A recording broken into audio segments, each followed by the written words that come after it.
Bonjour. Et si on se disait que le yoga, c'était bien plus qu'une simple série de postures? Aujourd'hui, on explore le Kundalini Yoga, une pratique qui se présente comme une véritable technologie pour la conscience. Quand on pense au yoga, on imagine tout de suite des enchaînements, des mouvements, pas vrai? Mais et s'il y avait autre chose? Qu'est-ce qu'il y a vraiment derrière la posture?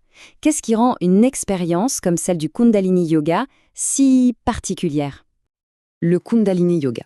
On le décrit souvent comme un yoga authentique avec une lignée très directe, très puissante. Et son cœur, son moteur, c'est quoi? C'est le travail sur l'énergie. On n'est pas là juste pour étirer ses muscles, non.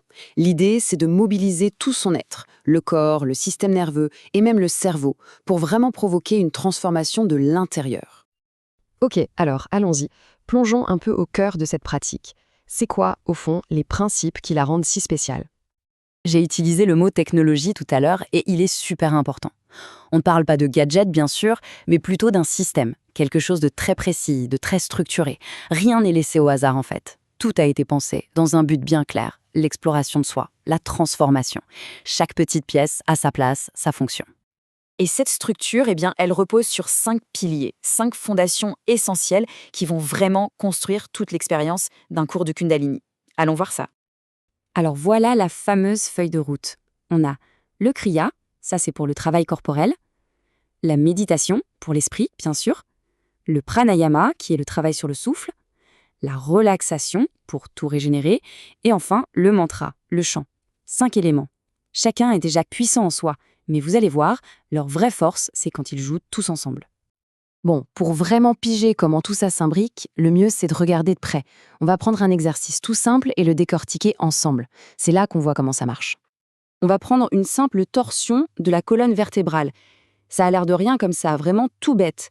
Mais en fait, cet exercice, c'est un peu un résumé de toute la pratique. Il montre à quel point tout est complexe et précis, même dans le mouvement le plus simple. Regardez bien comment ça se passe. Ce n'est pas juste une torsion. D'abord, il y a la focalisation des yeux. Même fermés, ils sont dirigés vers un point précis. Ensuite, le mouvement bien sûr, le torse qui pivote. Puis la respiration qui est calée pile sur le mouvement. On inspire à gauche, on expire à droite. Et pour couronner le tout, on répète mentalement un mantra, en rythme avec le souffle. Vous voyez? C'est une véritable orchestration. Et ce mantra, c'est souvent Satnam. Ça veut dire la vérité est mon identité. Mais attention, ce ne sont pas que des mots, c'est avant tout une vibration. C'est un peu comme une encre pour l'esprit, quelque chose qui le garde stable, focalisé, pendant que le corps, lui, est en mouvement. Et là, on touche au point crucial.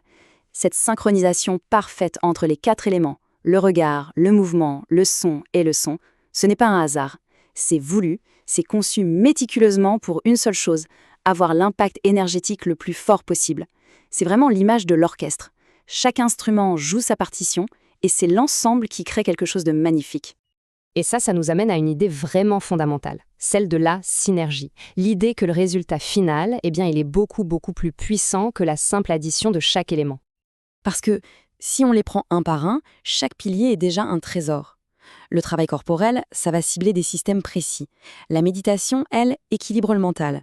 La respiration, elle, joue sur la chimie du corps, elle oxygène en profondeur. La relaxation, elle régénère, elle aide à écouter ce qui se passe à l'intérieur. Et le mantra, c'est le pouvoir du son pour équilibrer le cerveau. Il faut bien comprendre ça, chaque technique prise toute seule est déjà hyper puissante. Pensez par exemple à une athlète. En se concentrant uniquement sur le physique, sur l'entraînement, elle peut accomplir des choses extraordinaires. Ou alors, pensez à une personne qui pratique la méditation, uniquement la méditation.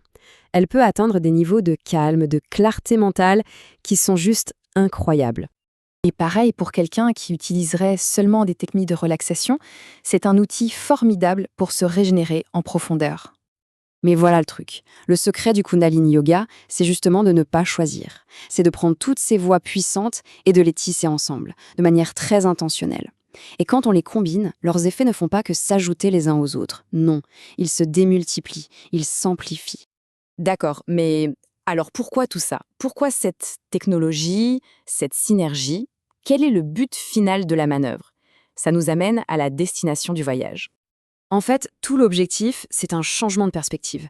C'est une invitation à arrêter de regarder vers l'extérieur, de s'occuper de toute l'agitation ambiante, pour enfin se tourner vers l'intérieur. Pour commencer à observer et surtout à écouter ce qui se passe en soi. Et ce qui est vraiment fascinant, c'est que cette écoute, elle se fait bien au-delà des mots.